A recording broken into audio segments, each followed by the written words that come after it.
Welcome back. Tonight, we're venturing into the heart of Africa, where ancient beliefs collide with modern reality in ways that will make you question everything you thought you knew about the spirit world. In many African cultures, there's a time when the boundary between the living and the dead becomes dangerously thin.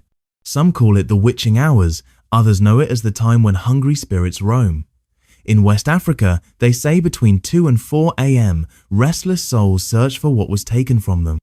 In southern Africa, the Zulu warn that midnight to 3 a.m. is when the amadlozi, ancestral spirits, walk among us, and not all of them come in peace. Tonight's stories aren't folklore passed down through generations. These are documented incidents that happened in the last decade, one in Lagos, Nigeria, and another in Cape Town, South Africa. Both involve people who stayed too late in places they shouldn't have been, during hours when the living should be safely behind closed doors. What you're about to hear might sound impossible, but police reports, witness testimonies, and in one case, security footage, all confirm these events actually happened.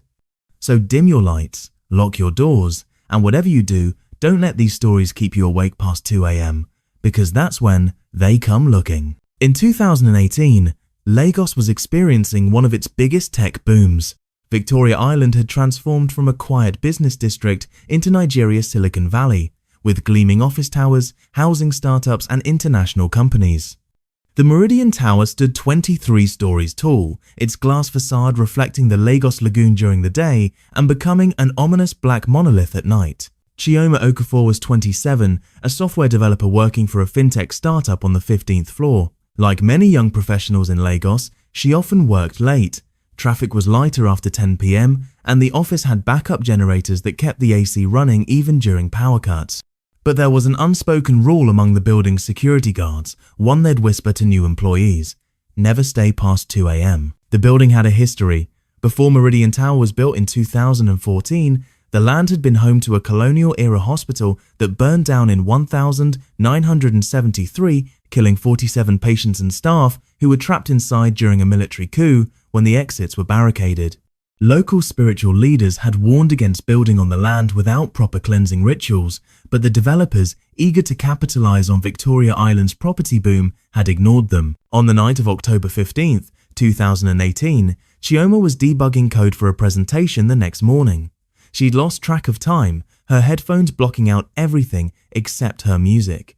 It wasn't until her laptop battery warning popped up that she glanced at the clock. 2:47 a.m. The building was silent except for the hum of the air conditioning. As she packed her bag, she noticed something odd. The usually bright fluorescent lights in the hallway were flickering.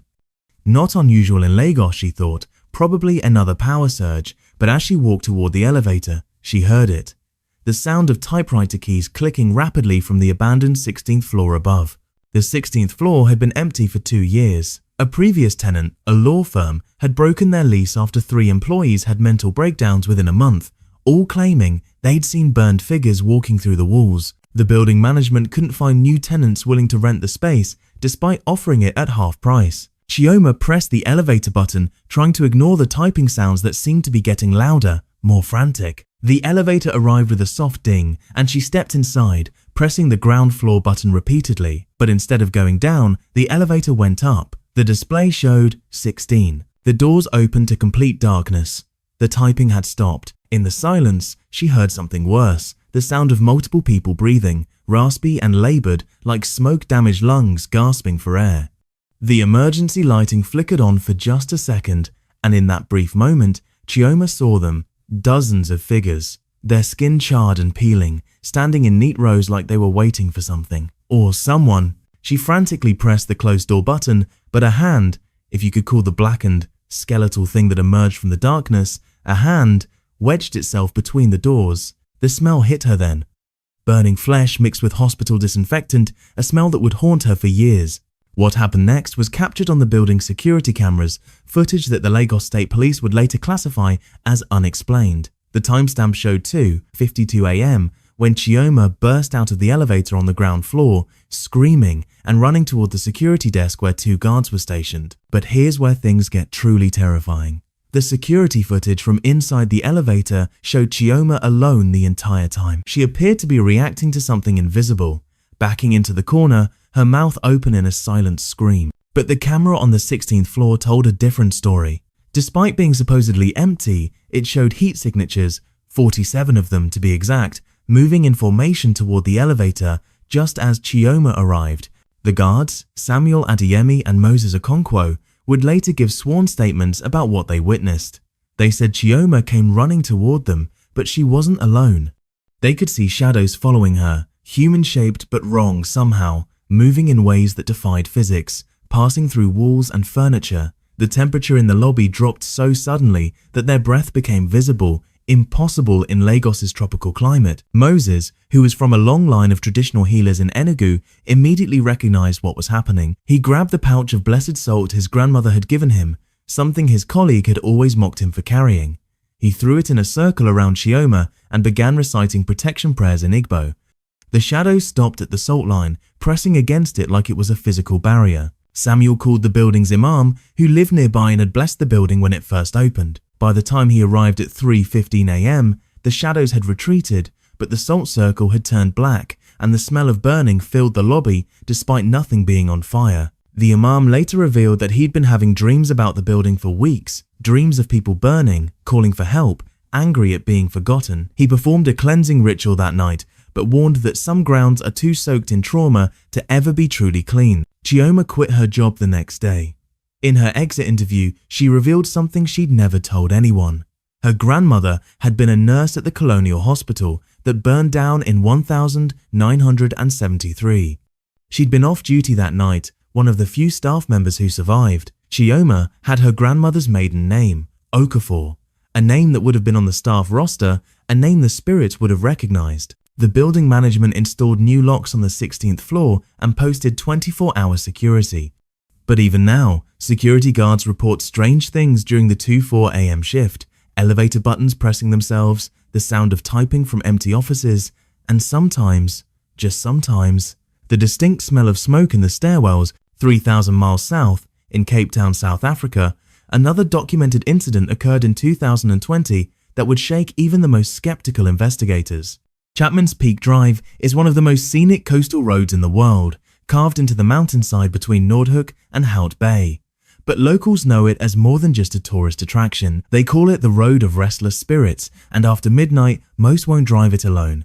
Thabo Molefe was a 34-year-old Uber driver who knew all the stories but didn't believe them. Economic necessity trumps superstition when you have a family to feed, and late-night airport runs pay double. On November 3rd, 2020, at 2:15 a.m., he accepted a ride request that would change his life forever. The pickup location was unusual, a specific GPS coordinate on Chapman's Peak Drive, no address, just coordinates. The name on the account was Sarah V. The message attached said, "Broke down, please help, we'll pay cash extra." Thabo almost declined. Something felt off about picking up someone on that isolated stretch of road at that hour. But the fare was substantial, and he'd had a slow week. He drove out from his home in Mitchell's Plain, the city lights fading as he wound up the mountain road. The coordinates led him to a pull-out area near one of the memorial plaques that dot the route, markers for those who died in accidents on the treacherous curves. His headlights illuminated a woman standing by the barrier, wearing what looked like a vintage 1960s dress, completely inappropriate for the cold mountain air. She was young, maybe early 20s, with long blonde hair that seemed to glow in the darkness. She got into the back seat without a word, and that's when Thabo noticed the smell, seawater mixed with something else, something organic and wrong.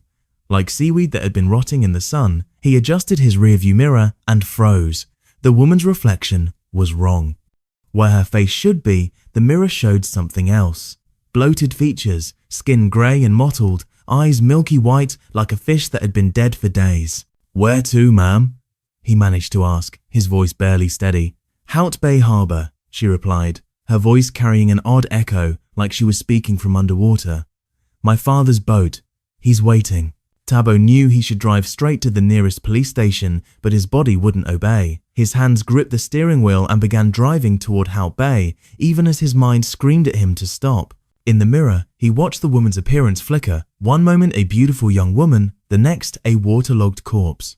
As they descended toward Hout Bay, the woman began to speak, her voice becoming more distorted with each word. She talked about the fishing boats, about her father who was a captain, about a storm in 1967. Tabo's phone, mounted on the dashboard, began recording audio automatically, a feature he'd enabled for safety that would later provide evidence of the encounter. "He said I should wait," she whispered, water seeming to gurgle in her throat. "Said the storm would pass, but the rocks were so sharp."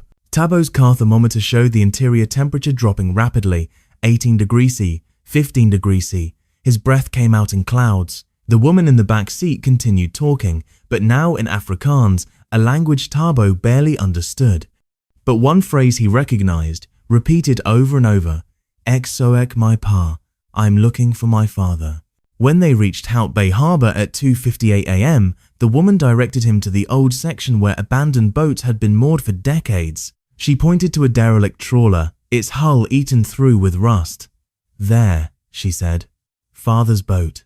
Tabo's phone captured what happened next. The woman opened the door and walked toward the boat, her movement strange and jerky like she was walking underwater. As she reached the gangplank, she turned back to look at him, and for a moment she appeared normal, a scared young woman seeking help. Then she smiled, and seawater poured from her mouth, black in the streetlight. She walked onto the boat and vanished. Tabo sat frozen for several minutes before his paralysis broke. He drove straight to the Hout Bay police station, where he filed a report at 3:24 a.m. The officer on duty, Constable Willem Botha, would have dismissed it as a drunk driver's hallucination, except for three things. First, Tabo's car interior was soaking wet in the back seat despite no rain that night. The water tested as seawater with unusual levels of decomposition bacteria. Second, his phone's recording captured not only the woman's voice, but also what audio experts would later identify as underwater ambient sounds, impossible to fake without sophisticated equipment. Third, and most disturbing, the harbour master's records showed that the boat the woman had walked onto, the rusted trawler called Sarah's Dream, had been captained by one Vincent Viljoen, who had indeed lost his daughter Sarah in 1967 when she fell from Chapman's Peak Drive during a storm and was swept out to sea. Her body was never recovered. The harbour security cameras, which should have captured everything, showed only Tabo's car arriving and him sitting in it alone for 12 minutes before driving to the police station. But one frame, just one at 2:59 a.m, showed a figure on the abandoned boat's deck, a figure that shouldn't have been there. Since that night, 3 other Uber drivers have reported similar pickup requests from Sarah V at the same coordinates. None have accepted. Tabo still drives, but never after midnight, and never, ever on Chapman's Peak Drive. The case remains open with the South African Police Service's Special Investigations Unit. They've installed additional cameras at both locations and increased patrols during the 2:04 a.m. window. But locals know the truth. Some spirits are hungry not for food or revenge, but for something far more heartbreaking. They're hungry for home, for family, for a closure they'll never find. These are the hours when the boundary weakens. When those who died badly or unfairly can push through just enough to be seen, to be heard, to trick the living into helping them search for what they lost. The security guards at Meridian Tower in Lagos still report activity. Drivers still avoid Chapman's Peak Drive after 2 a.m. because in Africa, as these documented cases prove, the hungry ghost hours aren't just superstition, they're a warning. And those who ignore it might find themselves becoming part of the next documented case, the next true story whispered about in the dark, the next reason to never, ever stay late in certain places when the veil grows thin. Remember, when the clock strikes 2 a.m, go home, lock your doors, and whatever you hear, whatever you see, don't answer, don't help, don't look back. Some hungers can never be satisfied.